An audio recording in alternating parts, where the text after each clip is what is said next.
right, we have another Provo story. I was like, after hearing the first one, it's like, I don't think I'd ever want to go into that area ever, ever, ever. I mean, even after the fact this was going on. So, we have a story now of another gay monster who happens to be married for 30 some odd years and has children, and he decided he wanted to start a practice, this crazy practice to go prey on other gay men.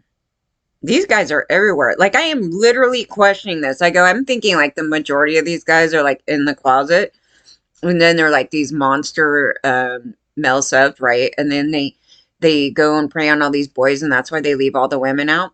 I actually think there's something to that, you guys. I really do, because the more I'm starting to dig into this portion where people did not want to dig into before, because as I said, the church, the church itself, and their issues with the gays, but technically all the guys were probably gay. I mean, a lot of them, and then they're just self-loathing, right? And then they're all perpetrators, and then they go raping each other, and then now we have new victims, right? This story was like, it's perfect timing because we just started getting more in depth with this topic right here because of the fashion dude over that Mike Jeffries dude.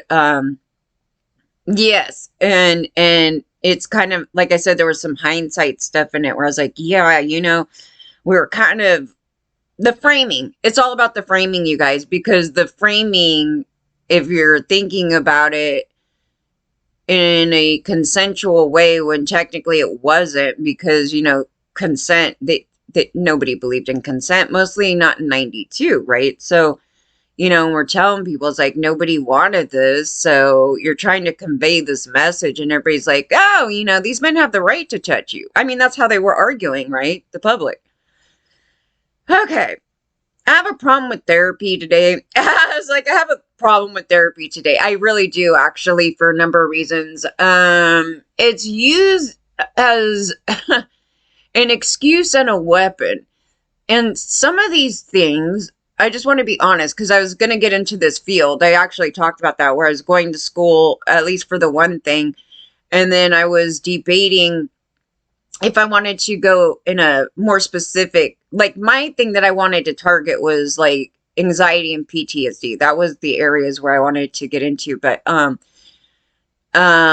then I was thinking about it. I was like, I don't want to deal with all these people's problems. We're dealing with people's problems right now, but I don't want to be the one sitting there listening to them every day and going, you got this, you're all a bunch of socios, so get the hell out of here. So I think I'm better where I'm at right now, just discussing the stories and kind of getting the ideas of what's going on here. Yeah, so therapy's been used as a weapon. It was really bad in the 80s. I was saying how they were like victim blaming me for my parents. I'm like, that's weird. Because if you, and then I was pulling up the psychotherapy thing, right? So I said, yeah, those people were a bunch of psychopaths. I mean, they're a bunch of sociopaths, right? And then they were trying to say like the gays were like sexual psychopaths. That's what it was. They were calling the gays that. So they were using their own religion and threw it into therapy and then abuse people, right? So I do have an issue with this. So this type of therapy that these guys went into is called, right. Anyway, as we're going through this, let's see these guys really quick. All right. We got Dr. Alan Hansen, who's another, in this, here's a Dr. Scott Owen. This is their couch. This is their office, in this big building. They welcome you. They welcome you. And then, I don't know about this Dr. Ingington. He's another one. So they all worked in this office together, okay? They're all a problem. All right. So, there we go. Here we go. Here we go. Let's read this guy's background. Let's go here. Because there's a lot. Let me tell you, there's a lot. So I want everybody to have a full picture of what's going on here. Dr. Owens holds 2 bachelor degrees in psychology and social psychology from the University of Utah and BYU, respectively. He received his master's and doctoral degrees in counseling psychology from BYU and is a licensed therapist. He is a founding partner of Canyon Counseling Center. Scott has experience treating individuals with a wide range of mental and emotional health concerns, including depression, anxiety disorders, phobias, post-traumatic stress disorder. But before we go on, um, this is probably one of those guys that's like, ASPD, what? Does that even, nobody here has it. It wouldn't be me. It wouldn't be me, right? Him. He's like, okay, trauma, recovery, grieving, ADHD, pornography, sexual addictions, which, as I said, this is quackery, um, and same gender attraction. Same gender attraction. Can you imagine going to therapy? You're like, I like the opposite sex. I need therapy for that. Because it's basically that. Like, what are you going to therapy for that? The only thing I can see you going to therapy for that is the public hates me. I'm being bullied by a bunch of Christians. Anyway, so he's a theistic therapist. Now that is quackery. That right there, that's why I was like, that probably should be illegal. Therapy should not have religion. It shouldn't be religion specific or have anything like that. Because general therapy, it's not like they sit there and tell you you can't believe in a God or anything like that. But if you start talking crazy about your God and things like that, there is a problem, and that's why they have to tackle it. But this thing here, it's all meaning he uses Christian values in his therapy. That's a cult. What makes that different than the Scientologists using hypnotherapy stuff to like put him into this cult, right? It's like an abuse of the field, basically. Yeah, so anyway, he's a cognitive behavioral therapist. Yeah, so with that, I think in that thing right there, is where like they go through the trauma type of thing, and then yeah, so it'll make sense when you start getting to what he did here. But anyway, with a person-centered Rogerian style, he believes that therapeutic relationship is a critical factor in the success of the therapy experience. He has worked as a therapist for the past 20 years in several settings, such as private practice at Canyon Counseling Center, New Haven Residential Treatment Center for Adolescents, and a counseling center at Brigham Young University. Please note that currently Dr. Owens does not treat. This is where it got kind of funny. He's like, I don't treat couples, okay? We don't have like a whole orgy thing going on in here. So, individuals with eating disorders, which, by the way, would be connected to a lot of these issues, the depression, anxiety, all these other things that would cause those things. So I found it to be interesting. I was like, I mean, not that you would need to specialize in it, but like he's just like, I'm not taking you at all. Okay. Children 13 or younger. Okay, so 14 and up is way down, okay? And what he does, you should be concerned about that. Okay, individuals diagnosed. This was the funniest part of this whole entire thing. To me, anyway. He's like, individuals diagnosed with BPD. I'm like, okay, why? Can somebody explain this to me? I was like, I'd rather deal with the person with BPD, because when I was reading through it, it's just a thing maybe caused by childhood or trauma or something like that. And they might do things to get attention and the love, that whole thing. I was like, I could deal with that person. That person is a little on the on the socio side a little bit there, but they're not quite like an ASPD son of a bitch, right? And I was like, I would rather deal with the BPD person a million times over than the ASPD guy that this guy here is, right? So I was like, did you notice? Like, he didn't say no ASPD, no socio, no psychotic. You know what I mean? He's like, no BPD. And I'm like, okay, that one, just to me reading it, I was like, I don't know. Can somebody explain like why that is? It was just interesting, because there's a million different personality disorders, right? But for some reason, that one. Okay, so he's like, he loves being outdoors, and he enjoys boating and water skiing and any activity that he can do from the driver's seat. Yeah, he has to be in control.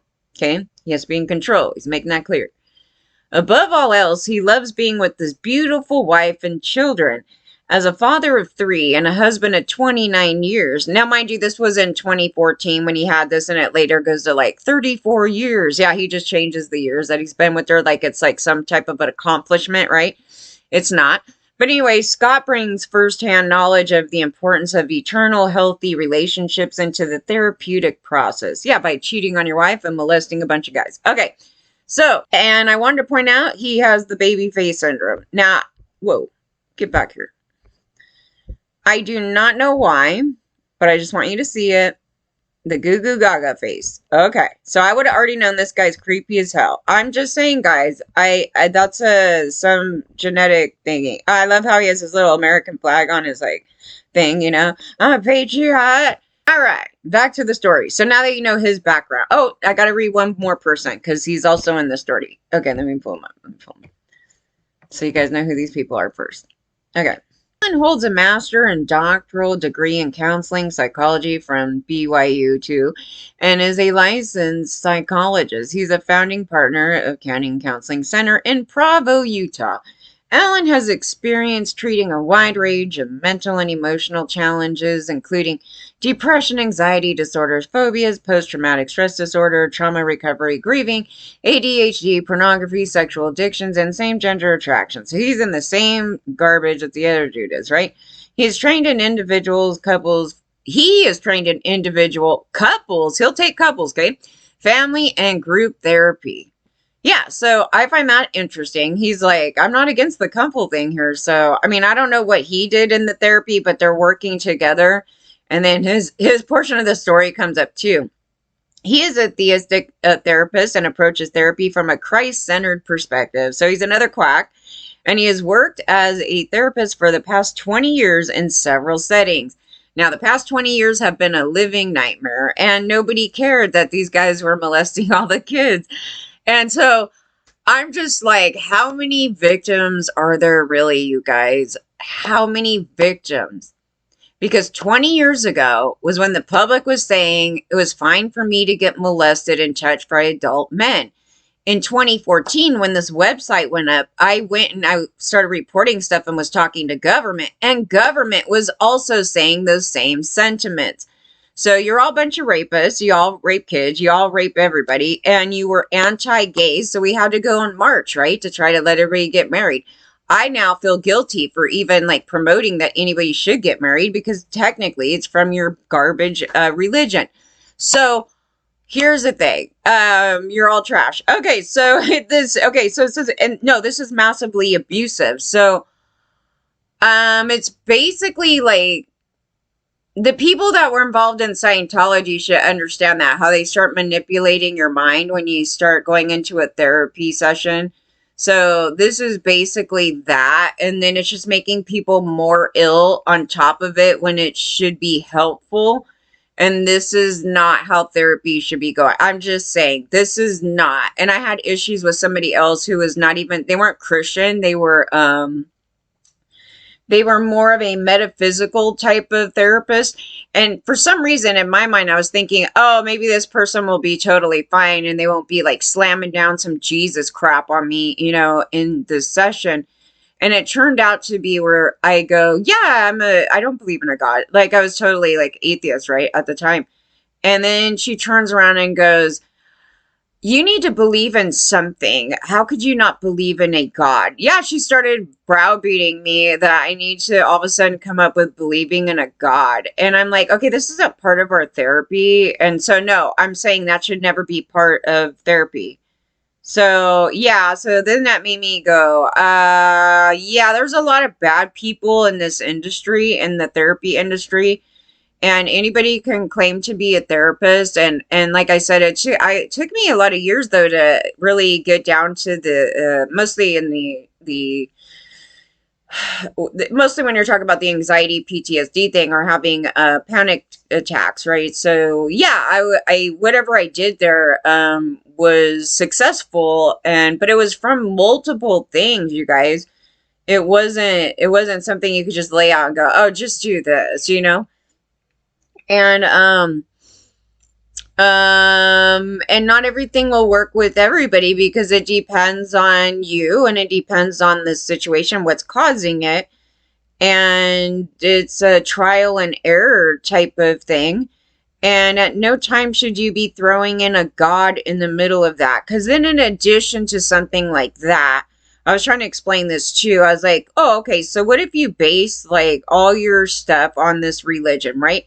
And then one day, this crap happens to you, right? And you're like, I'm leaving the religion. And then all of a sudden, like everything's based on that. You're going to have a major blowout. It is not going to be good because you're thinking is all wrapped around this religion and that's how you're going on, right? It has something to do with that. And I was like, that is not good at all.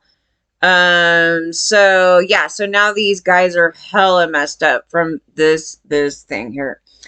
So it says he loves living and running in the mountains and he enjoys water skiing as well as the other guy and activities that he could do with his family. And as a father of 5 and a husband of 23 years, Alan knows firsthand the value and importance of family relationships. Oh yeah, watch what he does later though. I invite you to call the office. Schedule an appointment with me, man. I was like, oh wow, dude. Anyway, so they took this down, okay, because they're no longer, okay, because some stuff happened the other day. But we'll come back to this. We'll come back to this. Okay, so you guys, just so you know who he is, okay? This is Dr. Alan Hansen, okay? All right, now we're gonna go to the long story. Like it's already long. All right, so the Salt Lake Tribune did this story, and I think what happened is because I started pulling up all the Tim Ballard stuff, so now like the analytics, all that stuff is like, oh, you want these stories, don't you? We're going to pound you with some more Mormon stories that are from hell. Yeah. So I was like, no, this one was I'm actually glad it came on my lap. So, no, that's not a good way to put it. Okay. So Jessica Miller is the one that wrote this. Good for you. Okay. So a Utah therapist built a relationship for helping gay Latter-day Saints. These men say he sexually abused them. And you know what I initially thought when I was reading this? I thought, oh, is this one of those, like, we're going to give you therapy to go back to women or something? But it's a little bit more different than that. It's no. Several patients complained to the church or the state licensing board about inappropriate touching during therapy sessions. It was years before the therapist gave up his license. Yeah, and you're just like, he wasn't arrested? Now, I had this issue with the doctor doing conduct, and I reported it to two different things, the medical group and to the medical board. And aren't they supposed to file something with the police? It's supposed to be them doing it. That's what I thought. And then in this story, they say that's what was supposed to happen here too, but nobody did. And I was like, yeah, I mean, they're supposed to take the reports down, go discuss with those people, and file a thing with the police. They're supposed to do something. It's not supposed to be left just on me. And it wasn't done, you guys. So I pulled that out in 2017, I believe. Yeah. This article was produced for ProPublica's local reporting network in partnership with Salt Lake Tribune. Editors note this story discusses allegations of sexual assault. Yeah, warning, now that we're getting into it. Okay. And I should just put the warning on the front page here because that's every story on this thing. Yeah. Most people don't like the negativity of the day. Okay. I try to make it as listenable as possible for you guys because these are some pretty effed up stories, okay?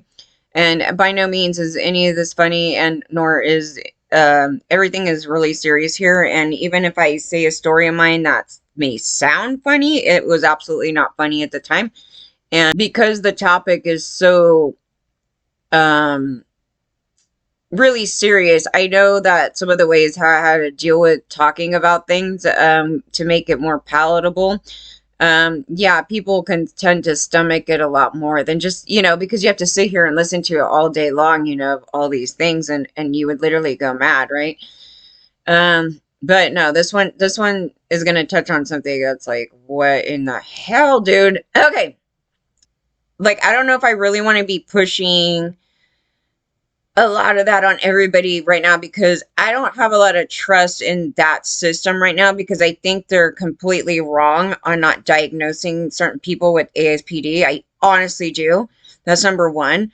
And then number two, these abuses by the therapist, making up that somebody has something or they're not correct. They're basically based on opinion. And I find it to be problematic when it's used in a court of law because it's about as hokey as trying to use a lie detector test, which is used in this story as well, by the way, where it's not really a concrete factual thing to go by.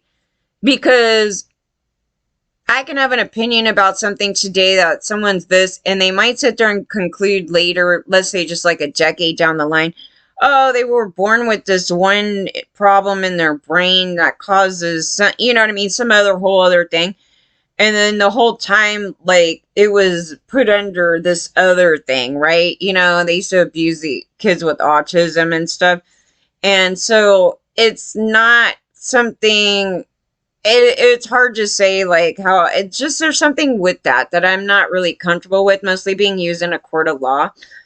Um, and it's not concrete. Like somebody could tell you have something and it may not necessarily be true. And but I'm saying there is a lot of people with ASPD just because of the child abuse thing, and they're separate, like it's a cluster of things. So I think they're just separating it and going, oh, depression, anxiety, this other thing and all that, and then just completely ignoring it. And they're totally criminal, right? And that's not, it's totally different though. That's what I'm saying. I was like, no, because if you put all three of these people together in the story, well, there's more than three people, but the main guy who's a total socio, he's the predator, right? And the other two are victims that have their photos in the story, or whoever they are, right? They're victims in the story. Their actions are not the same as the perpetrator, right? They have a whole different thing going on. And the actions of the perpetrator in here is criminally minded, calculated, and he is not weak and pathetic like his pal tried to say. And he was getting away with that for a long time. And in fact, this is such a great story because somebody from his childhood came up and basically said he was always that way. Okay? Because that's something that happens from childhood, right? And I go, that's right. I go, I know we're getting somewhere with that because it's not something that just happened 20 years ago and he just started a business and he, you know, got weak and started touching people, right? That's not what happened. So it's something from his childhood through his family line, through something. And he had already abused people back then. And so they didn't start up until later. So no, he's an ASPD asshole. So I was like, so, you know, I'm just saying. But anyways, okay. Andrew was feeling crushed by the cultural expectation to get married. Nobody should have to get married. Nobody on earth.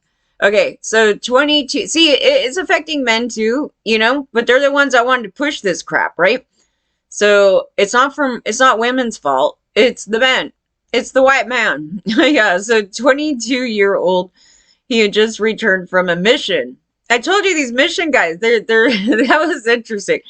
Okay, 22-year-old, he had just returned from a mission for the Church of Jesus Christ of Latter-day Saints, and he was attending a singles ward in Provo, Utah, a local congregation of unmarried college students. Oh, God. But Andrew is gay, and marriage between a man and a woman is a central tenet of the Latter-day Saints faith, which teaches the highest level of heaven is reserved only for married, heterosexual couples. Same-sex marriage is not an option in the church. We're in 2023 now. You know, anybody coming into this going, we believe that. I see, you need the therapist. They should not be the therapist, okay? I will tell you that. So in the fall of 2015, see, 2014 and 15 was extraordinarily bad for any sexual assault victim. And I couldn't believe it. It was ridiculously bad, mostly with government and trying to report stuff. Yes, so you're going to have bad stories here. Okay, so it says, he did as many Latter-day Saints do when they have a crisis. He went to his bishop. It's so annoying to me that people feel then that they need to go to somebody else that they think knows more than that they do about what to do with their life. You know what I mean? That's kind of a problem number one. The lay leader suggested trying therapy. You should go to therapy, dude. Andrew remembered. So in fact, yeah, because he's just like throwing you off, dude. He's like, something's wrong with you, dude. You should go to therapy. See, this would piss me off too. But in fact, the bishop said he had just gotten referral the same day for a local therapist named Scott Owen, who worked well with gay men who were members of their faith. Owen co-owned a Provo therapy business called Canyon Counseling, and at that time he was also a regional leader in Provo area stake, a cluster of congregations is similar to a Catholic diocese. Okay, you don't want that. I was like, but anyway, the coincidental timing that his bishop learned of Owen on the same day Andrew disclosed his internal struggles felt miraculous. Ah, yes. It was like God has a plan. Okay, I remember this whole time. Yeah, early teens or where yeah, this was the mindset. Like everything was like, it must have a reason. This must be from God while we're all meeting each other. Yeah, I remember this, but I was really young. So he's really young here too, yes. And I was like, yeah, I hate it. Every part of that whole time period because it's this like this way of thinking that is I don't know, and I'm a smart kid, right? But somehow like there was that level of things too, yeah. And no, I see now it's like, oh, there was a plot already set in place to take advantage of me. Yeah, it's like that thing now. Okay, so it was like God had a plan. Andrew said, this is going to work out. Everything seems dark and depressing, but this therapist is going to fix everything. Yeah, why do you think everything's dark and depressing though, dude? This is where I'm like, you guys need to sit down and think about this. You should know who your bullies are. You should know who they are now, right? The church. The church made everything really bad. And it is depressing because they're shitty people, right? Even though they claim that they're not. And it gets shitty in this story. Let me tell you. It says, but that's not what happened. For 5 months, beginning in October 2015, Andrew said the clinical mental health counselor groped him. So encourage him to undress and kiss him during sessions. Andrew said Owen told him that the touching was a therapeutic way to learn how to accept love and intimacy. Yeah, no. No. And they do this to their own kids. So we're also tackling the incestuous portions of this stuff. Yes, no, showing love does not need to include you all over somebody's body. I'm just pointing that out. But, um, the, your therapist you shouldn't be allowing, okay, just so you shouldn't allow any random guy to touch you to be intimate and love. Like those things don't. Yeah, it was just crazy to read this because I was like, yeah, he's getting thrown into this lion's den by the church. And this is what they do with their own kids. Okay, Andrew, now 30, is being identified by the pseudonym to protect his privacy. The Salt Lake Tribune does not generally name alleged sexual assault victims without their permission. Yeah, don't be like the Christian Monitor where it was done by a threat and a promise, because I would have never gave my name like that in the media. Yeah, that was unethical, terrible, but they're Christian, right? So, okay, sexual touching in a therapy session is considered unethical by all major mental health professional organizations, and it is defined in the Utah rules as unprofessional conduct that could lead to mental health workers losing their license or other discipline. It's also illegal in Utah. I doubt it. I mean, like, real. I mean, when they say something's illegal, it doesn't mean it's illegal. Yeah, we found that out. By March 2016, Andrew had reported Owen to both his bishop and to the state licensing officials. Yes, so he's one of the guys that's like, I reported, and they keep saying we're not reporting. I reported. Yeah. A new investigation from the Tribune and ProPublica shows how Utah licensors allowed Owen to continue practicing, and church leaders repeatedly heard concerns but took several years to take official action. For nearly 2 years after Andrew's report, Owen provided therapy to clients, some of whom were men, referred for same-sex attraction counseling. Nobody that has same-sex attraction needs counseling, okay? Sorry, but that's, I mean, to me, that's already abuse. But they may need counseling for other things, for being gay. That's what I'm saying, like that type of thing. But this is just a general abuse on humanity. During that time, at least 3 more patients alleged they were sexually abused by Owen, including 2 who reported him to the state licensing body in 2018, right? Those reports ultimately led Owen to agree to surrender his license. Owen's case is indicative of a flawed and misleading system. Officials within Utah's Division of Professional Licensing encouraged the public to look to the agency's disciplinary record to vet a professional, yet those records rarely offer a full picture of misconduct. Despite Owen's pattern of alleged inappropriate behavior, his public available disciplinary records reference touching but never disclosed that the accusations against him were sexual in nature. I have a problem with this. Okay, so as we know that rape is not about sex, right? So technically, just touching someone against their will or any of those things should fall in line with sexual abuse. I'm sorry. Nobody should be hugging your ass or giving you massages or trying to rub up on you. And this is what they're saying. They're like, it wasn't sexual on my part. And it's still a sexual abuse, right? Sticking your tongue in a kid's fucking ear is a sexual assault, period. So these things need to be extraordinarily corrected. Nobody needs to be running around touching anybody. So that portion right there I have a problem with. They're saying against them we're sexual in nature. I mean, it's all, I mean, why is anybody touching anybody in therapy, right? That's what perpetrators do. So if I'm sitting there and they start putting their hand on you, they make these moves, right? It's to get you comfortable or to see how far they can go. And then the next thing you know, they're on top of your body, right? It is a sexual preying thing. It is. That's why they're doing it. But this is one of the number of shortcomings identified by the Tribune and ProPublica while reporting on how Utah officials failed to supervise medical professionals and to adequately address patient reports of sexual assault. Yeah, how about the California State, the medical board here?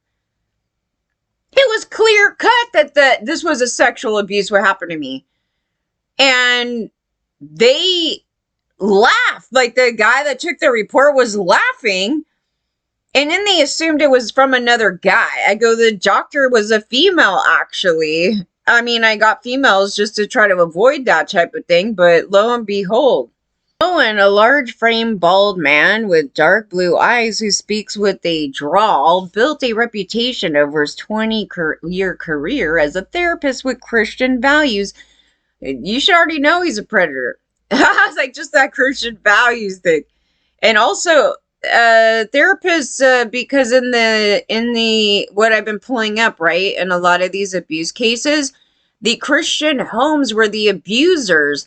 So you're a therapist? Please, God, no, make it not happen, right? Because it says in the bottom that type of strict parenting and those overly religious parents, right? So why the hell are you a therapist? You need one. You don't need to be giving this crap up. But anyway, but yeah, that's that thing. Values who could help Latter-day Saint men with same-gender attraction. He gave public lectures so often about pornography and masturbation. Owens told a crowd of LGBTQ church members in 2016 that he had earned the nickname the Porn King. This is so bizarre to me because I'm like, when you read the story, they don't really touch on that he's married. So I'm like, did he come out saying that he's gay or bisexual, or he just randomly is a married guy and he's just like, hey, let's talk about porn and this and that and talk about the gays? Like, it's bizarre, right? I don't get that. Yeah, pornography, the Porn King.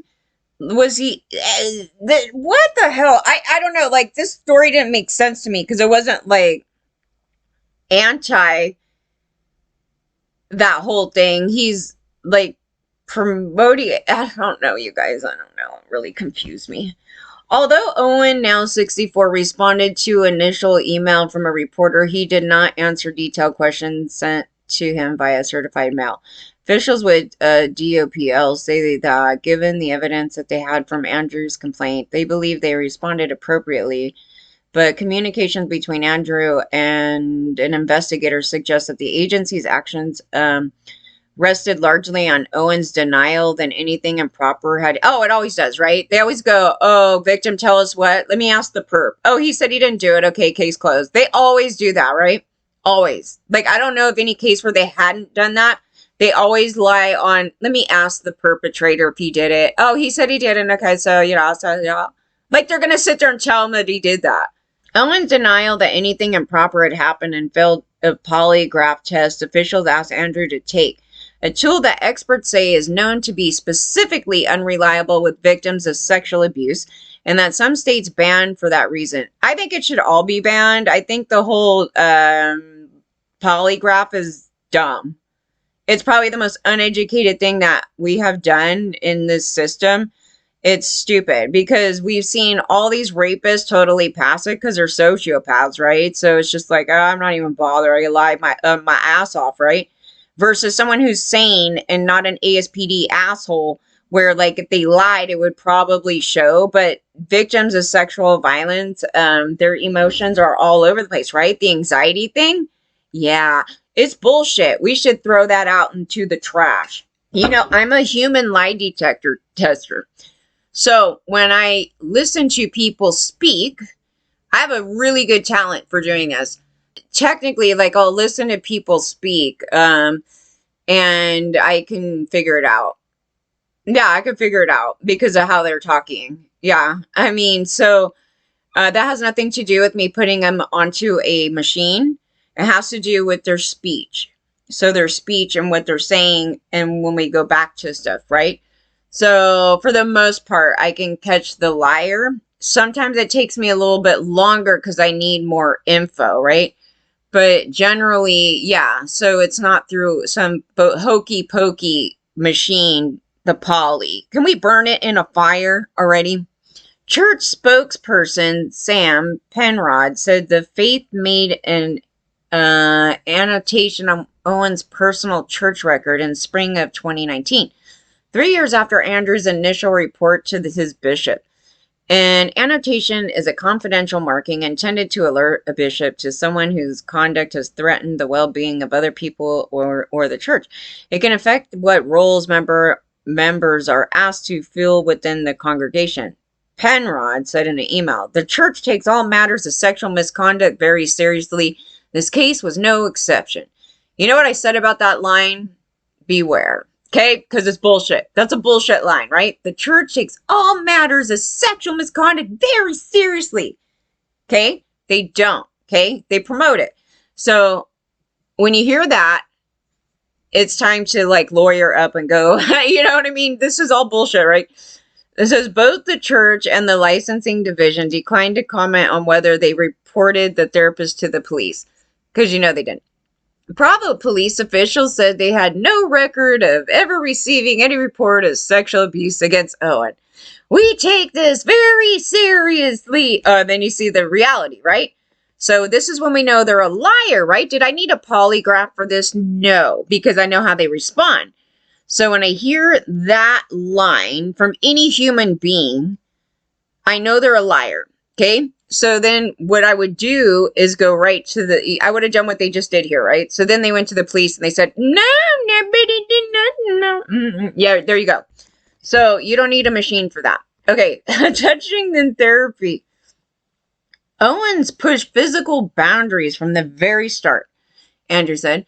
After their first session, Owen ended their meeting with a quick hug at his second appointment. Now, lawyers shouldn't be doing that either, right? So I had a lawyer, my last lawyer, do this conduct, okay? And people saw this conduct and allowed it, okay?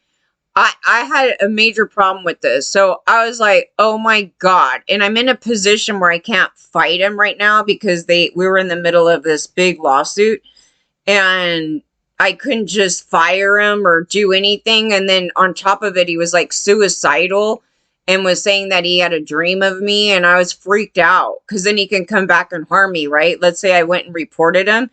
He could retaliate and he's suicidal, right? He could go and kill me and himself, right? Let's say I got him to lose his job, you know? So he starts doing this crap to me. And I was like, oh my God, this is not going on. Yeah, he took advantage of me in the situation. Yeah. But people saw it. And I told those government people that they were doing that. And everybody was totally fine with this guy doing that to me. I was like, I literally have had it. Everybody, okay? Government's supposed to be a mandatory reporter on any of those types of abuses or anything like that. And mostly if somebody goes in and says something is against my will, doesn't matter if they think you're lying, okay? They're supposed to be mandatory reporters, okay? People are not following the rules and laws, okay? They're all bullshit. Nothing is serious to them, nothing at all. And that's not a defense for not doing it, okay? Because if you think someone's crazy and you didn't do it, that's not a defense. That's a good way to get thrown in prison because you were a part of kidnapping, part of abducting, part of molesting someone, part of raping someone. Your defense, that's not a defense. That's what I keep saying. That's not a defense calling someone a liar. You knew and you didn't do anything. So yeah, I've been fighting that shit the whole time too for years, like over a decade. 13 years. Yeah, almost 13 years now with the medical things, where they're not reporting stuff. Yeah, shit's load of stuff, you guys. It's like, where do we start? This is terrible. Okay, he's like, okay, so this is what he says. I'm doing this because I know you're uncomfortable with love. It's like, I'm uncomfortable with this monster on my body. Like, so he tells him this. So he's like grooming him. He's grooming him to molest him. I'm doing this because I know you're uncomfortable with love. This is what these guys tell their kids too, I'm sure. When they force themselves on their kids and they force kiss them like a freaking Ted Cruz. I'm doing this because I know you're uncomfortable with love. I love you and I'm going to do it against your will, you know, and then you want to punch his face. That whole thing with his kid. Andrew remembered Owen telling him as they hugged, I want you to get used to it. Such touching, he recalled Owen saying, would be a key step in my therapy.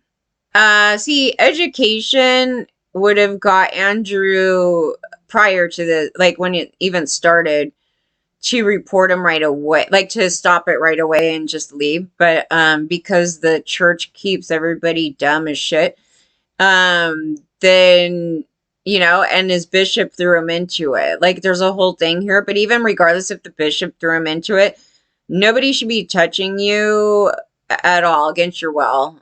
So that's not part of that should never be part of any therapy. Yeah. So he's not educated that should not be part of any therapy. And a lot of women have this problem going into gynecologists and other things. Like these certain conducts are never supposed to happen. And then they just happened all the time and women let it happen. But they're not educated to know that stuff was not supposed to happen. They thought, oh, isn't that supposed to be the normal thing in here? Because I used to pull up that Friends thing where he went to the tailor and it was so normalized that he was getting molested, right? And then they go, that's not normal? Yeah, it's this thing right here, right? Okay, so I want you to get used to it. So touching out. Okay, so Andrew did feel uncomfortable, but he remembered Owen seemed genuine and truthful in their therapy sessions, even Christ-like in his caring. Oh, of course. Growing up in the Latter-day Saints faith, Andrew was taught to trust men in positions of authority. Well, women had to way more than men. So that's the stuff that men did to little girls, and they were told, you need to submit to men and let them do this bullshit, what he did to you, right? That's what's been going on. I mean, to a T, that's what's been going on. And it says so all the men in power just go, and I guess they just continue on to molest other kids. So they get molested, they go on to be adults, and then they go molest everybody, right? So there was also the expectation to talk with the bishop about deeply personal sexual details during this was creepy. There was also the expectation to talk with his bishop, right? The bishop guy, about deeply personal sexual details during a one-on-one interviews. It's like, gross. They're all in the closet. Like, why are you talking to somebody else about your sexual anything? You know what I mean? This thing right here. And it's all, he's not your parent, he's not anybody. Like, what is this? So it says these annual closed doors discussions generally start when members become teenagers. Because obviously nobody was sexual before a teen, right? You know what I mean? Like, we're talking about their development years where it matters, right? Because Josh Duggar was already a rapist, like, long beforehand. Because that's when it got developed. And so it's constantly developing in that portion, in that from birth till probably like 10, that whole thing right there. And then they were sexually abusing kids in school from a little kid, right? From a little kid. And then it just continues on, right? It's like this monster's being created, and they're becoming more and more of a perpetrator from even like age 6, right? So they're doing these things, right? So then why would you say by a teenage year to go and talk to some random dude? It's disgusting. But anyway, typically explore whether they're following the faith's rules. You need to follow your own rules and not a goddamn cult, but they have been criticized by some parents and therapists as being inappropriate and intrusive. They're predators. But I know they go only some parents and therapists. Some. It should be by all. Yeah, it should be. And you guys set your kids up to get molested by other men. And I don't know if there's any females doing this up in here, but maybe. Their practice had some females in there later. These interviews, Andrew said, left him with a skewed view of what was appropriate in a mentoring relationship. I felt like a lot of times I didn't understand what normal boundaries to have around sexuality. Yeah, because they didn't teach you boundaries, right? They didn't teach any kid boundaries, right? It was always, the boundaries are what I say because I'm the parent, and that's it. And you need to respect authority. So then these guys will come and touch you and molest you, and they do it on purpose because they know that you're going to just sit there and like let them do it. Because they took away your defense system. I was actually talking about that. I was like, it's crazy. They actually removed your normal primal protection. Like when you're in nature and there's predators around, and the animals know to like protect itself, right? Because you got to survive in the wild. So basically what they did was a complete opposite thing and overrode your protection system is the only way I can explain it, because they were like indoctrinating you into a cult. So they took your defense system down so you could sit there and get killed, like just down there in the middle of a road and let a car run you over, right? It's kind of that thing. That was done on purpose. I'm just saying it was done on purpose. But in part because of how he was instructed to relate to religious leaders. Yeah, so you're saying it. You were brainwashed and you were indoctrinated, and so they set you up to be harmed, right? And that's actually hardwired now, because that was done to you probably really, really little. But that's probably all you knew. And it says you have to air it all to these particular people in your life, and then you hide it desperately from everyone else. Yeah, and then somebody's like blackmail, right? Because they know all your secrets. How is it different from Scientology? It isn't, right? It's just a different theatrics here, right? It's just a different shit show over here. In the late 1960s, church leaders took a hard stance against even identifying as gay, including homosexuality, in a list of behaviors that could result in excommunication. I mean, you should be trying to get excommunicated. I think you should just try it. I would just even say I'm gay just randomly just to get thrown out of there if I was a kid, and that thing. Bishops and church leaders in subsequent years were taught that being gay was a reversible condition. They're like, because I was that person. I was the gay guy, and I reversed it, y'all. Okay, wait. And church leaders would send gay men to conversion therapy or advise that they could be fixed by marrying a woman against your will, right? You know how gross this is? Everything's rape. Everything is rape here. We're going to force you to be with the woman you don't want to be with. Now, they force women to be with men they don't want to be with. They're disgusting, right? All these people. It's not just LDS. It's not just these guys, right? I was saying it's just all Christians. That's like their general philosophy, and that's why they get along so well.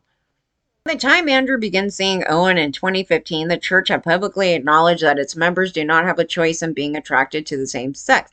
So today, the church policies say a gay member can remain in good standing if they remain celibate. This is ridiculous. They remain celibate and never marry someone of the same gender. So now they're like, you could be gay, but you can't ever have sex for the rest of your life and you can't be married. This is absurd. These people all need a therapist themselves, right? Because that is ridiculous. That is ridiculous. So they're still a bunch of psychotics, right? Okay. And that's why it makes me crazy going, okay, if you're a gay person and this church is going on like that, like, why do you want to join it? Like, I don't know what your deal is. I think you need to be fixed for, like, wanting to join something that is a definite cult that is that's causing mental illness in everybody. And it's harmful to humanity, okay? So why are you trying to convert that thing to something else? It was always bad, and go somewhere else. It's all bullshit, but it's hard to take people away from something that was indoctrinated into them as children, and trying to leave that structure that's very hardcore in your brain, the whole framework, right? Because the framework in everybody is, oh, this is how life is, and then trying to destroy that framework is a lot of work. You got to tear it down and build a new house, right? Because that's the one you always lived in. At the time I knew it might be possible for me to get married, and that would still be okay in the church framework, he recalled, but he added, so much of the LDS dream is based on marriage, and that was crushing and really depressing to me. So Andrew kept going to therapy. Even as he said, Owen began touching him more, at times rubbing his back or his bottom during hugs. Owen encouraged, see, men do that to us, right? And then they downgrade it like, it's no big deal that I tapped your ass, right? But as you see, they're doing it to men too, right? And so we're supposed to actually minimize their conduct because they do that conduct. They do that conduct. That's why they're minimizing it, so you don't go after them to get them busted, right? It's a manipulation. It's a predatory thing. It's a grooming thing. And the more that people don't respond to it, the more they can get away with it, right? Owen encouraged him to undress during some therapy sessions, Andrew said, which involved into what he described as a makeout sessions. Looking back now, it's clear to Andrew that this was inappropriate.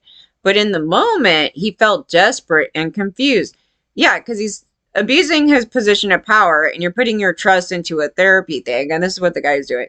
Andrew reasoned with himself that he was not physically attracted to Owen when they touched, which would be similar if he married a woman. Maybe it was a way for him to learn how to express romantic feelings he didn't have, or to fake it until those feelings came.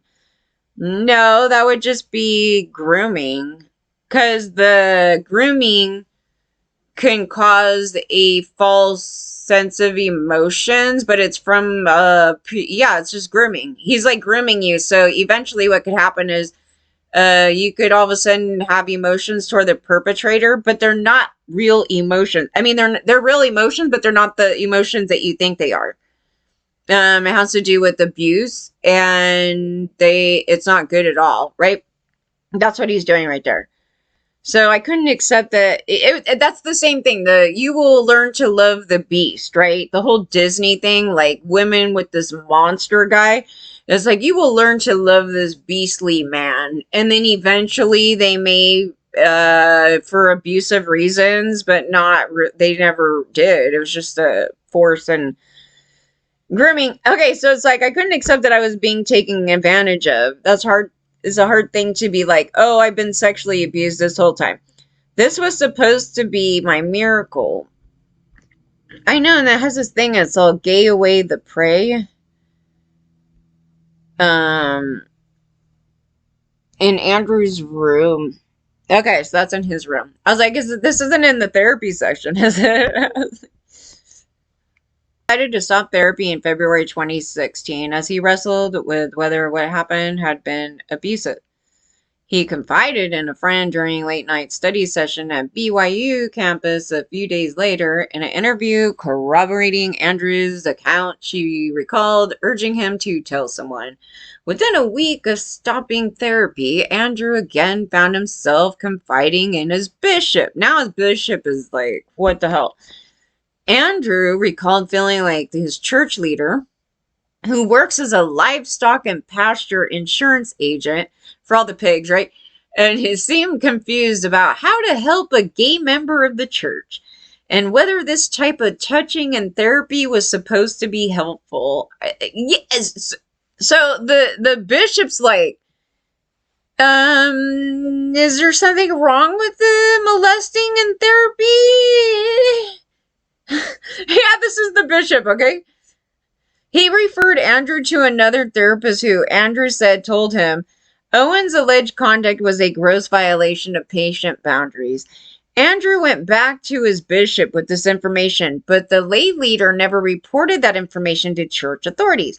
The church's general handbook for members make it clear that if a bishop or stake president learns of abuse of a spouse or another adult, they're supposed to call, but not kids or something? I don't know what the hell. Anyway, they're supposed to call a confidential hotline for guidance from lawyers and clinical professionals.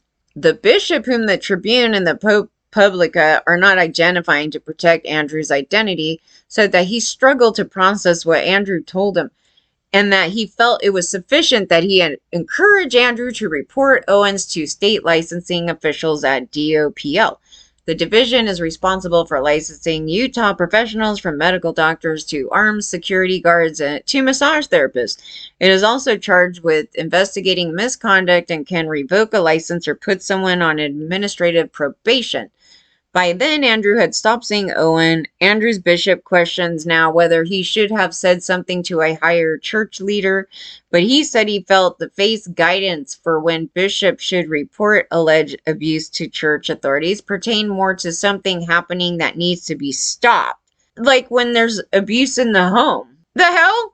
The bishop added that he didn't feel he knew how he should help members who were struggling with their sexual identity and their faith. But he told you that he's getting touch up in here, dude. What the hell? A bishop is supposed to be a spiritual guy. It's like your own psychic. You guys gotta stop this. Like, really, let me tell you, you guys gotta stop this. Okay. Okay. It's supposed to be your spiritual guy. Not a psychologist, not a family therapist. So I felt, what the hell's the point of this? Okay, so I felt equipped to listen and love them. Absolutely, he said it. But as far as help them process what it means and how to be a part of this religion and be gay, I never figured that out. Andrew followed his bishop's guidance and went to licensor in March 2016 in a statement Andrew wrote for investigators, which he shared with the Tribune. And Andrew described the escalating touching and accused Owen of touching parts of his genital area at their last appointment. And I left feeling disgusted in what happened, and he vowed to never return. To conduct their investigation, licensing officials offered the therapist a polygraph test. He refused, according to DOPL. Of course he would. They also asked Andrew if he would wear a recording device, and he said and go into Owen's office to ask him about the touching. Andrew said he didn't feel like he could go through with that. Yeah, that's pretty effed up, dude. You guys, you should have had somebody new that wasn't a victim, and stop using victims for your bullshit government.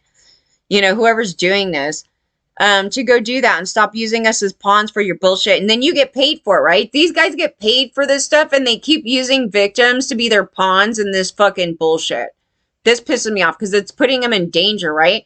What if Owen's like freaked out and he goes, I'm going to go kill this guy? Because that happens a lot, actually, too. Because they don't want to go to prison, right? So it says that's when the investigator asked Andrew if he would take a lie detector test. And Andrew said the investigator reasoned to him that if he could pass one, it could bolster what essentially was a case of one person's word against another. This is bullshit. He did not go well, Andrew said, and the results suggested that he was being deceptive. I had so much trauma, Andrew said, and so certainly when they asked me questions about the particular things that happened in therapy, it's going to elicit a very strong emotional response. Researchers say that this is a common response for trauma victims, and many recommend that sexual abuse victims not undergo a polygraph exams. Half of the states have laws explicitly prohibiting law enforcement from conducting a poly test with someone reporting a sexual assault, with some barring any government employee from requiring an alleged sexual assault victim to take one. There's no law in Utah that puts limits on the use of a poly test on victims. I'm asking this. Can we do away with it and not use it at all? I'm asking for this. I think that shouldn't even be going on in 2023. Like, it shouldn't even be a thing in this, decade here, century. You know what I mean? This shouldn't even be used at all. I think it's a bogus, hokey fucking thing that was created a long time ago. It is shown to be not accurate, and it needs to be thrown out in the fucking street along with that lineup bullshit that I'm not for either, right? Melanie Hall, the spokesperson for DOPL, acknowledged that an investigator did offer the option of a poly test to both Owen and Andrew. She said that it's extremely rare for a poly to be used in part of an investigation. Bullshit. But the agency doesn't track how often. And now, isn't it funny? The perpetrator says no, and he actually takes it. It's kind of like, okay, just the action of that should, like, lead you to what happened here. And how shitty the polygraph is anyway, and throw it out in the garbage. Okay, Andrew's failed polygraph sent his own mental health spiraling, and he wrote in an email, yeah, that could happen. He wrote in an email in October 2016 that he no longer wanted to participate in the investigation unless someone else came forward. Yeah, because it's bullshit, because they're setting him up. They wanted to set him up from the get-go. A month later, Owens was given a public reprimand from licensors for one inappropriate action he admitted to. Oh, he slowly starts to admit something. That he gave Andrew hugs. He breaks down. He's like, yeah, give him some hugs, right? Owen admitted in licensing documents that he inappropriately touched a client in a non-sexual manner. I'm sorry, a hug is disgusting. I didn't want to hug any adults when I was little, and it's not because I hate affection. Is disgusting because these guys are trying to rub up their crap on me. There's a lot of stuff with that. No, if I want to give you a hug, I'll give you a hug. Like, I want to express, like, I miss you. Any bullshit. Not things where people are forcing their fucking body on me. And even as a kid, like I said, it's just like, they don't teach consent, dude. And so then now it leaves it open to where this guy's like cuddling up on him. And no, it doesn't matter. Here's the thing. It doesn't matter if you look at it as non-sexual, right? Because you're doing it to be a predator. You're doing it to be a predator. Why were you hugging him anyway? So we don't care if it says non-sexual. We don't give a shit what your side is. You still did it, right? I readily agreed and admitted to giving him hugs at the end of the session and that sort of stuff. But he denied Andrew's allegations to the board, calling it quite a story he concocted. Okay, like this guy, okay, watch. Like this guy who's like molesting all these dudes is going to go up into a board, right? And go, well, I totally raped all these guys in the middle of my clinic. Like, this is the dumbest process I have read. But it's been going on like this, right? What perpetrator is going to go up into a front of a room and go, yeah, you know, I did it? Like, this is about 99%, 99.9% of them are going to sit there and say this kind of garbage, right? That's an automatic logic and reasoning of anybody with an average IQ would know that, right? But this is how they've been going on with this crap, right? Because they're stupid as hell. No, they wanted to continue. They wanted to continue. Because to tell me that these people are this dumb in society, well, they might be. You know what I mean? Because it depends who you put in front of me. But you're telling me that they don't think that this didn't happen. You know what I mean? That thing too. But they think that if they bring this guy forward and go, did you do it, dude? And he's going to go, oh, totally, dude. I raped the shit out of this guy. Like, every time they come in. This is unreal. But anyway, they go, I readily agreed and admitted to giving him hugs at the end of the session and that sort of stuff. What's that sort of stuff? What's that quote unquote sort of stuff? Sort of stuff. Owen said that during the meeting, adding that someone at DOPL told him that he should know better than to hug someone who was seeking therapy for same-sex attraction. Yeah. But it doesn't even matter, because even if he did that to me, that would be a problem, right? The dude's married with kids. What the hell's he going on like this? He already knows the laws, right? The rules here. He's like, Owen said that so you should already know. He's like, I'm admitting that I break the laws, right? I break the rules and laws, right? So now that should tell you, without a polygraph, this guy is capable of breaking the rules and laws, and he's sitting there telling you, I don't see an issue with this. So that should tell you, then, therefore, the other information that's being given by this other person is more than likely true, right? This is how you go through this type of thing. You do not use ridiculous polys that are created by idiots. This is how you go through it. You have to be a sharp cookie. And right here, he admits to doing something he's not supposed to do, right? He should know better. Yes, of course, he went to school, right? He got a master's, he got all these things, right? He's playing dumb. Okay. Owen says that he changed his practices. I don't do that anymore, he said. Now, doesn't he sound like the typical, those anti-Me Too guys that are all rapists? Like, all of those guys are rapists. Every single one of them that are like, we hate that stuff. Okay, so this is him going on. He's like, I had just been a little bit stunned and burned by this. Now, he places himself as the victim, right?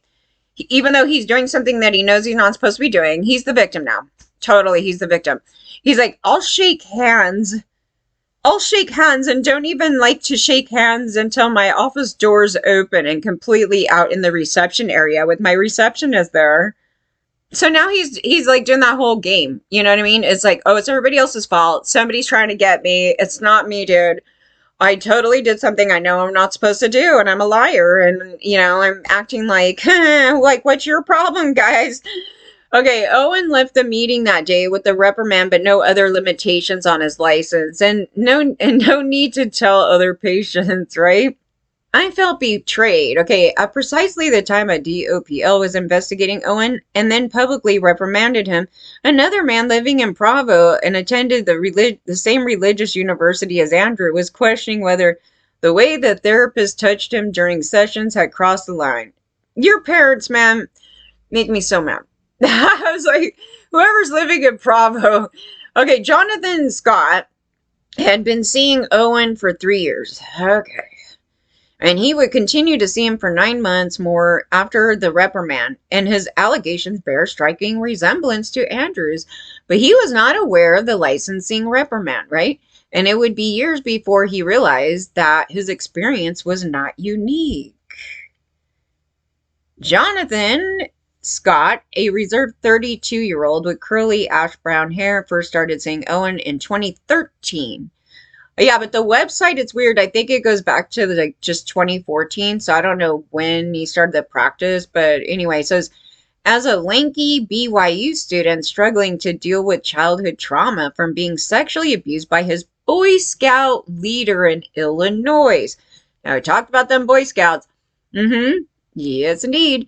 His parents found Owen online and met with him first. Jonathan Scott, I would never trust my parents again. They keep handing me to all the perpetrators, Yeah, mine did too. So, okay, Jonathan Scott's father recalls Owen saying that he could help their son have safe relationships with adult men. This is bizarre. This is just bizarre because here's the setting of this. This doesn't make any sense. Okay, so all of us have been raped and abused, right? We don't have this therapy to have safe relationships with men. You know what I mean? Like this thing, I mean, have you guys? Because the men are not safe. Okay, so how is it a safe relationship with a perpetrator? Like these guys are perpetrators, so it's almost like a victim blame type of thing. Almost like you didn't do it, dude. It's not you. Your parents are at fault for not instilling, doing these things, right? Where it's like, okay, nobody should be touching you, like the education, the lack of education on this stuff, and not seeing that most of these guys are perpetrators. They're all rapists. They are. And the church is to blame too for a lot of that. Yeah. If not all of it. And so, and the Boy Scouts too, that was part of the whole, it's all connected. Like that whole thing is connected. And I was like, this stuff is weird because the gay men should not be treated any differently than a straight couple or any other thing. And it's not our fault that these guys are predators, right? So who's the person that actually should be in the therapy? The Scott Owens, right? The Owens guy. Now the therapy that you might need is for trauma therapy, but it's not safe relationships. That has nothing to do with you. You can get into a relationship thinking it's all fine, but then the other person is a psychotic. So then, it's still not your fault, It'll be your fault maybe staying in it forever, but trying to get out of it. But this guy, I think, is on top of it now. But they go and re-abuse them, right? Almost like trying to reinforce that this conduct is totally fine from us men. And that's what they did to women the whole time, like to little girls and everything. You need to do as men say. And if we touch you, you need to let us do it. And just imagine the mindset of the man that is up here going, I have the right to put my hand on your body anytime and hug you. It's like, dude, you're freaking rapist. I can't imagine saying this to anybody if they're like, I don't like it when you hug me at random. I mean, what, I'm going to argue with them and go, I'm going to do it. No, I would be like, okay, I can see where that's upsetting. You know what I mean? It's more like that thing than it is, I'm going to argue and debate with the victims and say, I'm going to touch you anyway, And so then they do, and then they run around touching everybody. They do a John Travolta. Did you guys see what he did there? Yeah, yeah, that's creepy as hell, right? Yeah, and there's no point to be made other than they're screaming out, I'm a rapist. That's what they're saying. So this is what this guy's doing. Jonathan Scott. Okay. Jonathan Scott said that his new therapist reminded him of the man who sexually abused him when he was a kid. And rightly so, right? Your gut instinct, right? And they had similar nervous tics. And the way each man had looked at him felt the same, like a piece of meat, right? They don't respect you. And you know that they're looking at you like prey, right? They're looking at you in that way. That's your natural instinct. And that's the instinct that the church doesn't want you to have, okay? They are both middle-aged and had the large frame and roundness of a teddy bear. Here's something else weird. So I was talking about the baby face thing. I'm kind of curious if his other perpetrator had that same thing. He would have to know what I'm looking at to know that, but he's talking about him in the same way. And I'm curious, like if I saw a picture of the other perpetrator, I want to see that. Because it's not gay specific, but they have a childlike quality in their face, which is like, I'm pretty sure a genetic thing. It's like an addition to whatever ASPD that they have. But I'm just saying it's something that's present, and he's describing them in a very similar fashion. So I'm curious. Like I've been pointing this out, and I've been looking at these perpetrators that there's a lot of them that have it. Not all of them, but there's a lot of them that have it. That was kind of the point, Jonathan Scott remembers. Unlike his abuser, Owens was supposed to be a safe, good man who was supposed to help me reestablish trust with men. No, you shouldn't. Should you actually trust anyone? I mean, that's really the truth about it. I don't think that you should just run around trusting everybody. That's how they made us this way. That you need to have those limits, and you should really question people's motives here. And you have a lot of people in this story that they have bad MOs, right? The church itself, the bishop, that these people are just pushing you into a predatory den, right? And they're setting you up. And no, you should not have trusted any person in here, not even your parents, okay? Because the parents here just threw you into a lion's den, right? Doesn't matter knowingly or unknowingly, but they fall in line into this garbage over here. So yeah, they basically helped you get abused. That's basically the truth of it. I wouldn't trust any damn person ever after that. And that would be normal. You shouldn't. And it's a hard thing to reestablish with yourself when you were raised into, you should trust everybody and think that everybody's good people. They're not. That's the truth of it. And a lot of these people are predators, most of them. But Jonathan Scott said Owen frequently touched him under his clothes while hugging him during a session. See, okay, like Andrew, he said his touching gradually escalated. Eventually, he said his sessions felt like nothing more than 40 minutes of cuddling. Also, like Andrew, he told himself that to heal, he needed to learn to accept touch. Oh, the Michael Jackson thing, right? Where he was doing all that to all the kids and everybody was like, you should just let him do that. There's something wrong with Michael, but you should still let him do that to all the kids. Same thing, right? What's different? Nothing. And because he was raised in the church, he added he wasn't going to question a religious leader. See, that it's set up for you, dude, to be abused. Set up for you to be abused. I was so funny, I questioned everybody, and then they got mad, right? But they couldn't even answer me, and it made it even worse. They just made stuff up half the time. You justify things, you let things slide, but did it feel comfortable? No, it didn't feel comfortable. It didn't feel safe, but I was told I need to work through that. Yeah, he's like, let me rape you. You need to work through that, kid. Yeah, that's what's going on here. So John Scott ended therapy in 2017 when he moved. He never contacted GOPL or the police himself. It was only 2 years later that his partner, upset with the thought that Owens had never faced consequences, was searching online and found the reprimand. She corroborated details of his account in an interview with the Tribune, right? It felt like a betrayal, Jonathan Scott said, to learn that Owen had denied touching Andrew around the same time he says the therapist had been groping him. When I found out that there were others, I felt not alone, and I felt justified in my anger at what I thought had happened to me. I felt even less trust. It felt even less trust in authority, which you should have no trust in authority, because all the authority figures here, even in the government, are into raping kids and adults. Okay. So, and they try to pretend and say this is all serious, but in truth, it's not, right? They cover it up, right? Because they all do it. Yeah. Hall said that DOPL may, in some cases, require a disciplined licensee to inform their patients of unprofessional conduct. Here's my question. If you do that, why is he still working, right?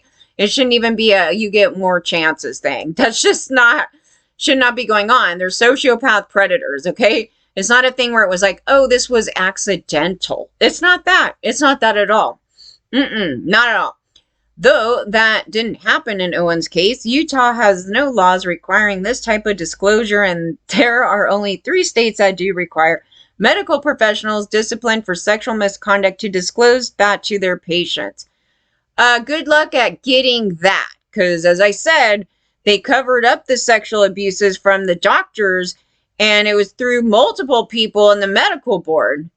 And then they tried to flip it around on me, and I'm like, I'm the one reporting the crap. What are you talking about? Then I called them again, and then, and again, and again, and they drag out the time period so it runs out, right? The SOL shouldn't even exist. This is for white men to stay out of trouble, so they know if you drag it out long enough, then we'll never get busted. Yeehaw! Yeah, that's their bullshit, right? And it was created by Christian men, by the way. So, yes, they need to remove all of that. That's the number one thing, because that's the game they play. I don't like this game. I'm playing this game with another company right now trying to pull some bullshit on me. So we've been fighting for quite a long time and they owe me money. And so they play this game to try to drag it out as long as possible. They're gaslighting me now, and they're a billion-dollar company. And they don't owe me that much, but they owe me. But this is the game that they play, and they'll take forever to try to not respond. And when they respond, it's bullshit, right? So I have to deal with this. And then, and then the next steps are taking it to another resource to go after them, right? The only way you can get a lawyer for that case is if there was a bunch of people that got together and they did the same thing to them. But every time I post a story, they're not coming to me going, oh yeah, me too. No. They love that it happens to me all the time, that these companies rip me off and they're controlling my money, right? But it's no different than being a rapist, because it's the same people that do this shit, right? Those are the people that do that. I would never do that. These are the people that do that. So DOPL and or licensing board may decide to implement this requirement if there's strong concern about an individual treating others without first informing them and receiving consent from the patient. The patient can't consent because they're a patient. It's them asking them to do something. They're in a position of power. Like they're going to feel obligated to do it. But a search of more than 3,200 filings obtained from DOPL's website, some as early as 2010, show the state had rarely required disclosure of unprofessional conduct to individual patients. As they say, something different, right? A surrendered license. Owens continued to practice for nearly 2 years after the reprimand, and it would take 2 more people coming forward before the licensing process was able to take meaningful action. You mean chose to, not were able. One of those was Sam, 43-year-old man who now lives in Arizona. As a Latter-day Saint who was attracted to other men, Sam struggled to feel accepted, and his brother Jason recalled. One fall day in 2017, Sam called Jason sobbing to tell him about a therapist he had been going to, how Owen had made him feel loved, and how the therapist told him that he could help him learn to accept intimacy, how the session had become sexual. Sam later detailed his experience in a written timeline, an account that a friend later also shared in a letter to the church. It started in 2017 with a hug, and by August had escalated to mutual masturbation. Okay, so he declined an interview requested relayed through his brother. Sam and his brother are identified in pseudonyms for this article, and information about Sam's experience was gleaned from interviews and records provided by his brother and Troy Flake, a friend Sam confided in at the time. In February 2018, DOPL received another report alleging Owen engaged in sexual misconduct. Details of the complaints were redacted in the response to the public records request.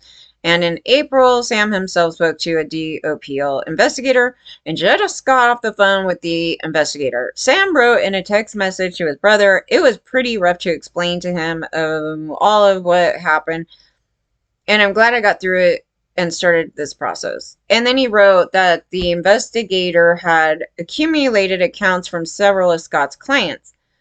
Within weeks of Sam speaking to the investigator, Owen surrendered his license as part of an agreement with Utah's license division. According to the DOPL order, investigators believe that Owen inappropriately touched a number of clients in a 5-year period beginning in 2013.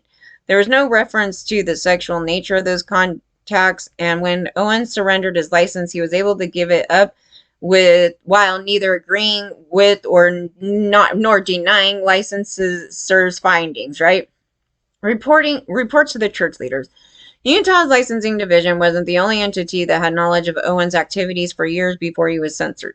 There was also the church. Andrew had gone to the bishop back in 2016, but church officials say their legal department did not learn of any alleged inappropriate conduct involving Owens until 2 years later after DOPL had already begun an investigation. As with Andrew, Sam first relayed his concerns to a trusted church leader. In the timeline Sam created, which he had shared with Flake, that he wrote that Owens at the time had told him that didn't need to run off and talk to my bishop about their counseling session. If he wanted help processing what was happening, Sam wrote in the document, Owen suggested he talk with Alan Hansen, a psychologist who was also Owen's business partner at the Canyon Counseling. Now, I went through his background, right? Hansen's role as Sam's stake president at the time meant he was also in charge of overseeing thousands of church members who make up local congregations in the area. In August 2017, Sam went to Hansen's church office at BYU's campus, where he disclosed that Owen had been physical with them during sessions, right? He wrote in his timeline that Hansen encouraged him to keep attending therapy and gave him a priesthood blessing. They're all involved. It was just disgusting because I was looking at him. I go, all of these guys. A prayer of healing and encouragement given by adult men in their church. The blessing made Sam feel better. This is pathetic. The guy did this, and then there's just like, he got physical with me, and he's like, keep going, kid. Yeah, and so it made him feel better, and see, you guys are messed up. This whole cult thing here, you're messed up here, because you shouldn't feel better by a fake blessing. He wrote, and he continued seeing Owen for therapy for 2 months. So he pushed him back into getting molested. But then he added he became too uncomfortable with the sexual touching he said happened inside the Canyon Counseling office. Even though he told him, yeah, he's basically like a pimp, the Hansen guy. Okay, so in December, according to the timeline, he told Hansen again about Owen's touching. So he told him again. This time, though, he was more explicit, telling the church leader that Owen had kissed him and had engaged in heavy petting and other types of sexual touching. Alan acknowledged that some, quote unquote, some of Scott's actions clearly crossed some boundaries. Okay, which were those? Heavy petting? Just the hugging? Like what? The kissing? Maybe, I don't know. Some boundaries that was likely due to Scott's own weakness. Okay, now he's a weak male, and it means that he just caved in, and not that he's a perpetrator and got that job and started it to be with a bunch of guys, right? Nothing like that. He's this innocent, weak guy. And here's his pimp boy, Alan, making these excuses to his victim and not even caring about the victim, right? It's like, yeah, Scott, we all do it. So that means that Alan has a relatability to Scott's actions. So Alan probably has a background, right? We don't need a polygraph for this. Alan most likely has a background. Because why are you answering in that way? Do you have that weakness or something, Alan? Like, what is that? Like, who do you know that has this, like, it's a weakness to go prey on your patients? Sam wrote, that's a cop-out. It's an excuse. He also stated that Scott had done something like this before. Yes, so now he's telling you, oh, I know all about that. and that there were others. And I don't remember his exact language, but that was the effect of what he said. Yes, they're like pimping it out together. Hansen did not respond to the list of questions sent to him, and he referred to a report. He should be arrested too. And he referred to a reporter to the church's legal department. A church spokesperson did not address questions about Hansen. Sam continued to tell other church leaders about Owen's behavior and Hansen's dismissal of it. He also went to his previous bishop in Provo. Sam wrote in text messages to his brother that the church leader confronted Hansen about essentially doing nothing about my situation with my previous therapist. He thinks it's possible that it is a releasable offense for the state president. Sam wrote to his brother about the chance that the church authorities would strip Hansen of his official role in their faith. But that didn't happen because he's a great pimp for the church. Okay, Penrod, the church spokesperson, did not respond to the questions asking whether Hansen ever received disciplinary actions for not reporting his business partner to church authorities. He's a therapist too, right? So shouldn't that concern you? Because this is how listen, he's okay with the conduct. He brushed it off, which means, therefore, that he would also do that conduct. It has a relatability to him. And so where there's smoke, there's fire, right? So he, too, must have a background of doing some conduct like that. So that's where then you go look at him, right? So he added that local leaders who are themselves professional therapists should not refer members to affiliated therapists or practices in which they have financial interests. But concerns over Owen's behavior didn't end when he surrendered his license. Flake, whatever, Sam's friend was worried that Owen could still be teaching in a church setting and was frustrated that he believed Hansen had known what was going on and took no action. Well, you should also be concerned that Hansen was doing that too. More than a year later, in December 2019, he sent an email to church lawyers urging them to investigate. A church attorney responded to his email later same day, according to correspondence shared with the Tribune and ProPublica, telling Flake the firm would provide the information to Owen's current leaders so that, if we need additional information. The attorney made no mention of Hansen, and Flake says he never heard from the church lawyers again. And the Tribune asked church officials in an email whether Hansen had been disciplined in connection to his business partner's action, but the church did not respond to that question. Hansen's psychologist license is in good standing with the state, and no disciplinary action had been taken against him. This is really similar to the lawyer thing where they knew like this kid stuff was going on, and then the lawyer like covers, you know what I mean? So we have this problem actually in every area, I'm just saying, and then they let them still work. And so then it means that they will work and cover up those abuses, and they're totally fine with those things. So it means that they were probably more than likely involved in that. And history goes to show that those people definitely were involved in all that. Yeah. There's been zero justice. Years after they say they were sexually assaulted, several of Owen's former patients are connecting now through one or more persons who said the ex-therapist sexually abused them nearly 40 years ago. Owen's own cousin. Okay, so he's 60-something years old, so this means when he was like in his like 20, well, at this time I guess it would mean, depends on the story it was written, but yeah, somewhere around there. He could be in his late teens or 20. Anyway, so his own cousin, right? A Boise, Idaho man named James Cooper. Cooper wrote to his family in June 2020 telling him that Owens molested him in a shared bed during a trip to Colorado in the 1980s. The email described how Cooper had learned that past winter that Owen had surrendered his license. I wonder how many guys have been doing this to each other, though, because this conduct that he's doing, like I said, it starts off in childhood. So he's basically telling you he was always that way. Okay, that's true. And it's not a thing where he got a thing here and he just all of a sudden got weak. It's not that at all. He's a sociopath, and he was doing this since he was a child. And so then he was molesting and doing this stuff the whole time. And then however he did this to to this cousin, he touched his cousin, dude. So, that should lead you to question the home life of his parents and what happened into that household right there. And that's where it's coming from, not the bullshit that this church is going on about, right?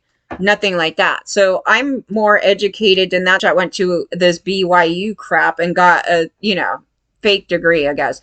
I'm like, whatever you want to call it, because that's exactly it. And they're pointing it out. Okay. So an early victim came forward, right?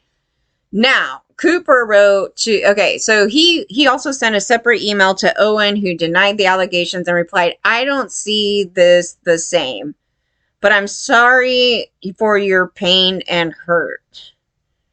He doesn't even take accountability for it. I don't see this the same. Like, what does that mean? Okay, so Cooper wrote in the email to his family that up until then, my strategy had been to forget and avoid Scott Owens as much as possible. This person understands my mindset, how I felt towards the other perpetrator. It was like, I want to avoid this person as much as possible, but I know I have to work. I have to do the music industry thing. I have to still deal with the person. But as much as I don't have to be around them, that was the initial thing when I was a kid. We'll just have to deal with it like that. It was like that type of thinking. So yeah, same page. Like I understand what that thing was. And it says, admittedly, that means I was content to keeping my head in the sand in this regard. I wouldn't have put it that way. Keep your head in the sand just to avoid them, dude. I mean, you still want to deal with them. I mean, that's pretty common. I mean, that's a common action right there. But after he read about Owen surrendering his license, Cooper wrote, it forced him to think about those who alleged his cousins later hurt them. The 48-year-old man scoured the internet searching for potential victims and posting anonymously on Google reviews, asking others to reach out to him. Okay, that's how he connected with Andrew, Jonathan, Scott, and Sam's friend Flake. Together, the men grappled with what to do next. All of them described long-term effects of Owen's alleged conduct and also a sense that there had been no meaningful consequences for him. But Andrew and Jonathan Scott have left the church in part because of the alleged abuse. Good for them. Sam had been devastated after realizing that he had been taken advantage of, according to Flake, which has destroyed his ability to trust his own perception. And this is such a layered thing because you were basically set up to be harmed from all these other people. So there's like, it's not your fault that somebody brainwashed you to say, go trust these people and go do that, or your parents, whatever they brought you up in here, right? And then, but they were always predators, right? They were always predators. So they just threw you into a mad pile of predators. So technically it's about the framework that you were raised in from everybody else. And then you'll trust yourself when it's your own thoughts and breaking free of the shades, breaking out of that, people telling you what to do and how the world is, and you making your own decisions. And then you could tell, and once you do that, you're going to see everybody's a predator. And it's not you. Hopefully it's not you. It could be any of these people when it happens, like in the cycle thing. But, yeah, but that's how the cycle's been going, right? Continuously. But when you start to tackle it young and mostly going at it right here, you tend to not, unless you're a straight up sociopath, right? You tend to not want to do that to others because it was such a horrible thing that happened to you, right? There's people in here, mostly the Hanson and the Owens, those two right there are a major problem, and they're not fixable. Because think of yourself in this position now, right? What if and maybe it's too soon to ask that question, but let's say you're starting a practice and somebody tells you, my dude over here is touching all the kids. So you're going to sit there and go, Yes, these guys are perpetrators. They're ASPD. Okay, so, and Jonathan Scott has thought about reporting Owen to the police, but he continued to struggle to trust authority figures. Right. So the police are a bunch of rapists too, right? So they have the same mindset as Hanson and Owen. So yes, and mostly in Utah. It's like, but no, out here too. Yeah, big time out here. They were promoting raping children, the LAPD and all them. Yeah, actually throughout the state. So it was throughout the whole state. It wasn't just out here. So it was like kids were going in and reporting that some guy raped them, and they're like, you wanted it, little girl, get out of here. And knocking you out is totally fine. That's not rape. Yeah. So the cops are the same as anybody else in here. Yeah, you're correct. Now, people that are trying to tell you to trust everybody, do not stick around those people. Those people are highly dangerous. You should not trust everybody. That's actually the truth, because everybody's a piece of shit. And as you see, they will cover this up. And every time I've let that guard down, they are sure to reinforce that, to never trust anybody because they're pieces of shit, right? So, yes, you should not. And it's not a struggle. You actually should, for preservation's sake and for your own self, so you don't get harmed from other people. That is a healthy mindset about it. Really, it is. Because a majority of people are this predator. Unfortunately, that's true. It is. There's been zero justice as far as I can see. And yeah, Owens today is listed as the registered agent for Canyon Counseling in public business records. It's not clear what his role in the business was. But in 2019, Flake called the police to report seeing Owens' truck in the Canyon Counseling parking lot, though he did not have a license to practice therapy. An officer contacted Owen, who said that he owns the business, but is not a therapist anymore. He's just hanging out there. Yeah, okay, so there's a whole thing on the mental health profession violation, so I'm not going to read through that. But the story came out, this one here. God, this is a long one. All right, so this one came out 2023 in August, right? So they just put this out in 2023 in August. So what happened now? Okay. Utah, okay, so this came out on yesterday, okay? Utah therapist arrested for allegedly sexually abusing patients during sessions. Okay, Scott Owens, who was considered an expert in helping struggling gay Latter-day Saint men, is accused of object rape and forcible sodomy. I mean, it got more serious, right? In the allegations here. So there's a lot of things that went on here. And he's married. He was so happily married for 34 years with the kids and everything. And this is what he was doing on the side. And you're telling me that the wife didn't notice, like, he looks like a child? Like, none of this thing here that I keep pointing out. Like, do you see the baby face? Look at the mouth. Like, there's a thing to these guys. I cannot tell you what the hell that is, but they need to do research on that. And why is that occurring? Because what is the additional component with some of these people that could be also making them total ASPD a-holes, right? And going after kids and adults and whatever and doing these things. I don't know. Like, the only thing I could think of, since it's a genetic thing, is it could have something to do with their learning process. Maybe they, when you say don't do something and it doesn't process right in their brain. I don't know, but the guy obviously knew what he was doing. It's not a thing, oh, I accidentally did something. No, he was chronically doing this since he was a kid.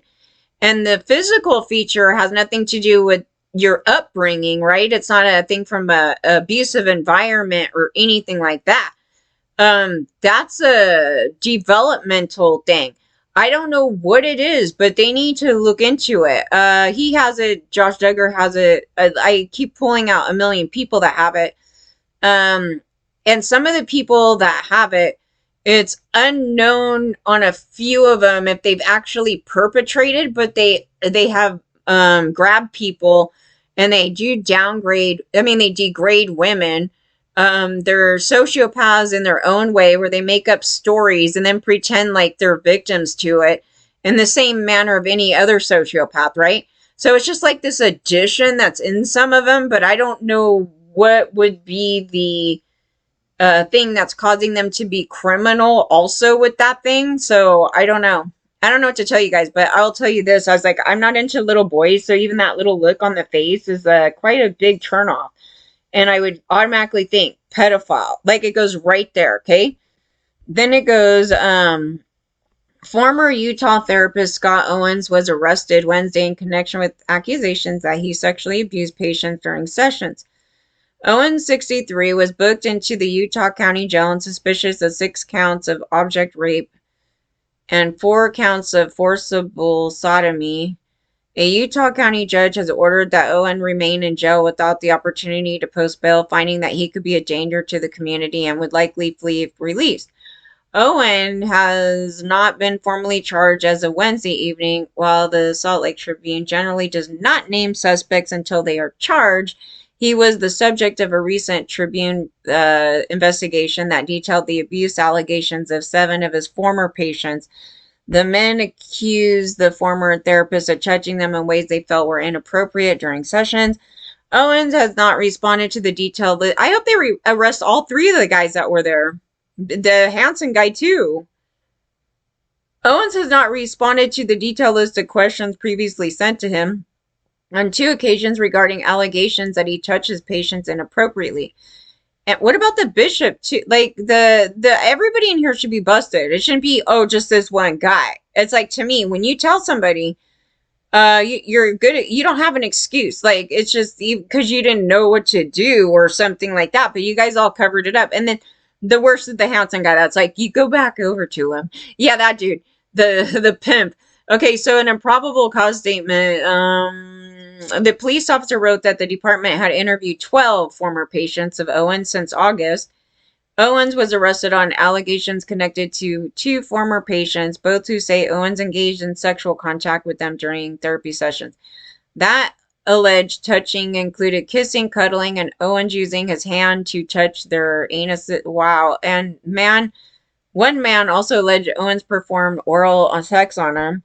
And Owens built a reputation over his 20-year career in Utah County as a specialist who could help gay men who were members of the Church of Jesus Christ of Latter-day Saints. Several of the men who spoke to the Tribune said they began therapy with Owens at the recommendation of their bishop as they struggled with their sexuality. And some said their bishop used church funds to pay for the sessions where Owen allegedly also touched them inappropriately. Oh, rapist, I told you. Okay.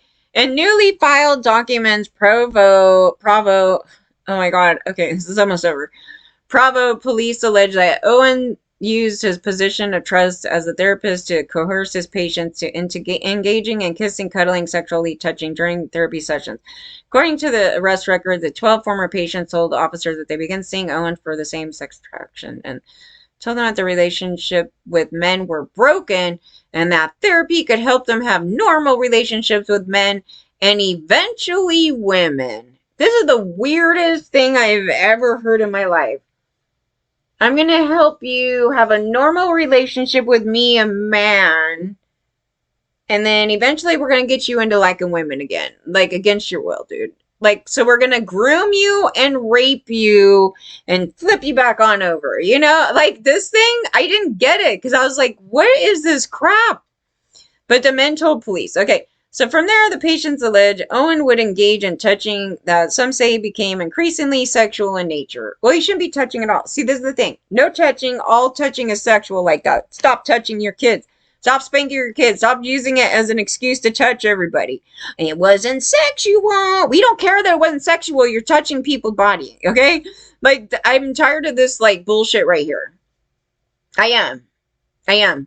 Okay, Utah's law says patients can't consent to sexual acts with a healthcare professional if they believe the touching is part of a medically or professionally appropriate diagnosis, counseling, or treatment. At all, hopefully, and no touching at all, okay? No touching at all. None. Not hugs, nothing. No kisses, no huggy, no nothing. A shake of a hand, maybe. I don't even do that, like, most of the time. So, like, what is that? Okay, so August report was the first time the sex abuse allegations against Owen had become widely known. He gave up his therapy. Yeah, so the report that I just read was like the first time it became known. And he gave up his therapy license in 2018 after several patients have complained to the state licensor that he touched them inappropriately. Owen was able to surrender his license without admitting to any inappropriate conduct, and the sexual nature of his patient allegations is not referenced in the licensing document he signed. Prior to the August publication, Provo police said they had no record of ever, any of that.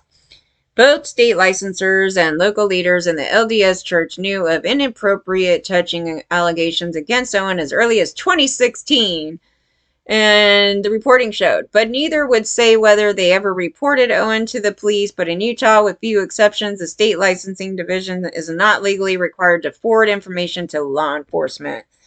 But again, you're taking it as law enforcement is not also a rapist, okay? In 2016, I can tell you right now, the law enforcement wouldn't have done shit. Because I was investigating, at least in the state, the conduct of the police officers. So I can tell you right now, with certainty, no. And with certainty, even right now. So what it did was, it took a story for you guys to write, which is annoying, right? That you put a story out into the media, and then all of a sudden, magically, the dude gets arrested, right? Why is this going on? This is caca bullshit crap. But this is white men. This is the system that they created. It's when you catch them with it and you expose their bullshit into the biggest field of, the media. And it doesn't always end this way, okay? But that's the only time I've ever seen something happen is when they do a fucking write-up on it. It's like there's all these people that keep reporting this stuff, and the entire system, all these men are rapists. Just know they're all rapists, and this is why this is happening.